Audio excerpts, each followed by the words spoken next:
ప్రజలను మోసం చేశాడు. ఒక్కసారి మీరు ఆలోచించండి.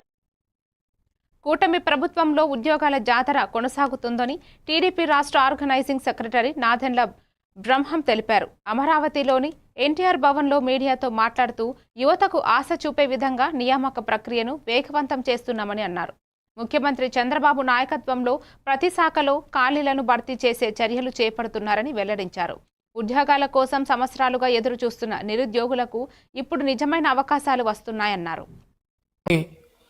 మరి తెలుగుదేశం పార్టీ అధికారంలోకి వచ్చిన తర్వాత, తెలుగుదేశం పార్టీ పుట్టిన తర్వాత ఈ ఆంధ్రప్రదేశ్ రాష్ట్రంలో 2 లక్షల మంది ఉపాధ్యాయుల పోస్టులు భర్తీ చేసినటువంటి ఏకైక పార్టీ, ఏకైక ప్రభుత్వం తెలుగుదేశం ప్రభుత్వం, తెలుగుదేశం పార్టీ అని చెప్పేసి నేను గర్వంగా చెప్తా ఉన్నాను.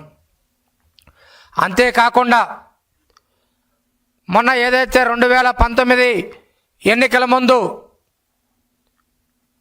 జగన్మోహన్ రెడ్డి 2 లక్షల ఉపాధ్యాయుల పోస్టులు భర్తీ ఉన్నాయి, నేను అధికారంలో రాగానే జాబ్ క్యాలెండర్ ద్వారా మెగా డిఎస్సి ప్రకటించి భర్తీ చేస్తానని చెప్పేసి ఊరు ఊరు గ్రామ గ్రామం తిరిగి గల్లీ గల్లీ తిరిగి మరి నిరుద్యోగులకు యువతకు చెప్పి అధికారంలోకి వచ్చిన తర్వాత జంబో డిఎస్సి అన్నాడు, మెగా డిఎస్సి అన్నాడు, మినీ డిఎస్సి అన్నాడు.